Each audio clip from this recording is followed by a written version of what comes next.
겨우편 벗을 사김에 대한 글. 공자가 말하였다. 선한 사람과 같이 거처하면 지초와 란초가 있는 방 안에 들어간 것과 같아서 오래되면 그 냄새를 맡지 못하나 곧 그 향기와 더불어 동화되고, 선하지 못한 사람과 같이 있으면 생선 가게에 들어간 것과 같아서 오래되면 그 악취를 맡지 못하나 또한 그 냄새와 더불어 동화되나니, 붉은 단사를 지니면 붉어지고 검은 옷을 지니면 검어진다. 그러므로 군자는 반드시 그 더불어 사는 자를 삼가야 한다. 가오에 말하였다. 좋은 사람과 동행하면 마치 안개 속을 가는 것과 같아서 비록 옷은 젖지 않더라도 때때로 윤택함이 있고, 무식한 사람과 동행하면 마치 뒷간에 앉은 것 같아서 비록 옷은 더럽히지 않더라도 때때로 그 냄새를 맡게 된다. 공자가 말하였다. 안평중은 사람과 사귀기를 잘한다. 오래되어도 공경하는구나. 290. 서로 얼굴을 아는 사람은 온 세상에 가득하지만 마음을 알아주는 사람이 몇이나 될 수 있겠는가. 술이나 음식을 함께할 때 형제 같은 친구는 많으나 급하고 어려울 때 도와줄 친구는 하나도 없다. 열매를 맺지 않는 꽃은 심으려 하지 말고 의리 없는 친구는 사귀지 말라. 군자의 사귐은 단박하기가 물 같고 소인의 사귐은 달콤하기가 단술 같다. 길이 멀어야 말의 힘을 알고 날이 오래되어야 사람의 마음을 본다. 부행편. 부인의 행실에 대한 글. 익지서에 말하였다. 여자에게는 네 가지 덕의 칭찬이 있으니, 첫째 부덕이요, 둘째 부용이요, 셋째 부원이요, 넷째 부공이다. 부덕이라는 것은 반드시 재주와 이름이 뛰어남을 말하는 것은 아니요. 부용이라는 것은 반드시 얼굴이 아름답고 고움을 말하는 것이 아니요. 부원이라는 것은 반드시 구변이 좋고 말 잘하는 것은 아니요. 부공이라는 것은 반드시 손재주가 다른 사람보다 뛰어남을 말하는 것은 아니다. 그 부덕이라는 것은 맑고 곧고 청렴하고 절개가 있어 분수를 지키고 몸가짐을 바르게 하며 행동 거지에 염치가 있고 동정에 법도가 있는 것이니 이것이 부덕이다. 부용이라는 것은 먼지나 때를 깨끗이 빨아 옷차림을 정결하게 하며沐욕을 제때에 하여 몸에 더러움이 없게 하는 것이니 이것이 부용이다. 부원이라는 것은 본받을 만한 것을 가려 말하며 예의에 어긋나는 말은 하지 않고 꼭 해야 할 때가 된 뒤에 말해서 사람들이 그의 말을 싫어하지 않는 것이니 이것이 부원이다. 부공이라는 것은 오로지 길쌈을 부지런히 하고 마늘과 술을 좋아하지 않으며 맛있는 음식을 갖추어 손님을 받드는 것이니 이것이 부공이다. 이 네 가지 덕은 부녀자로서 하나도 빼놓을 수 없는 것이다. 행하기 매우 쉽고 힘씀이 바른 데 있으니 이것에 의거하여 행한다면 이것이 부녀자로서의 범절이 된다. 태공이 말하였다.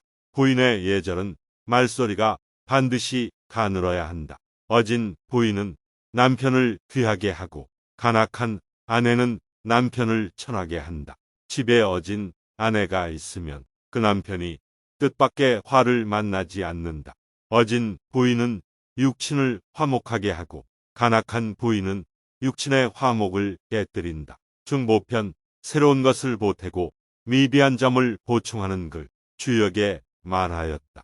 선을 쌓지 않으면 이름을 이룰 수 없을 것이요, 악을 쌓지 않으면 몸을 망치지 않을 수 있거늘 소인은 자그마한 선은 유익함이 없다고 하여 행하지 않고 자그마한 악을 해로움이 없다 하여 버리지 않는다.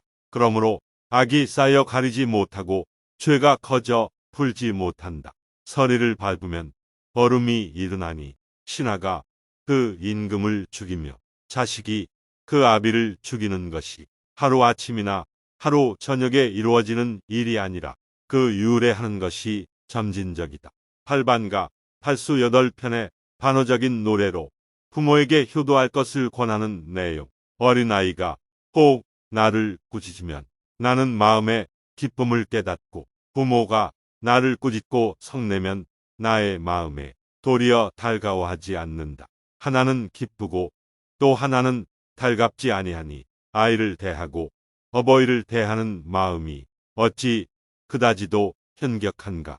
그대에게 권고하노니 이제 어버이의 노요함을 만나거든 또한 마땅히 어버이를 어린아이로 바꾸어 보라.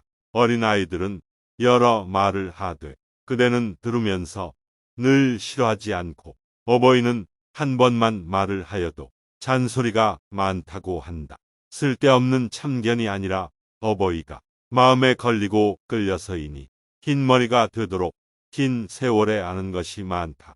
그대에게 권하노니 늙은 사람의 말을 공경하여 받들고 젖냄새 나는 입으로 길고 짧음을 다투도록 하지 마라.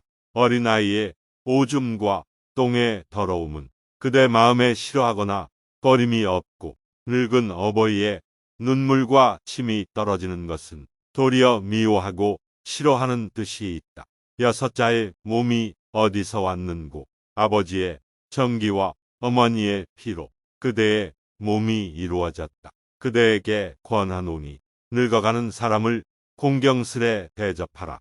전 어슬 때 그대를 위하여 살과 뼈가 다르셨도다. 그대가 새벽에 시장에 들어가 밀가루 떡을 사고 또 흰 떡을 사는 것을 보니 부모에게 드린다는 말은 들리지 않고 아이들에게 준다고 대부분 말한다.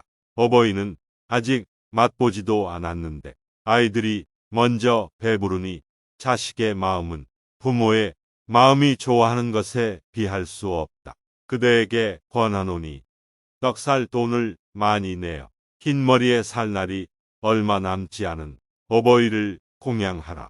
시장에 약 파는 가게에 오직 아이를 살찌게 하는 환약만 있고 어버이를 튼튼하게 하는 약은 없으니 무슨 까닭에 두 가지로 보는가.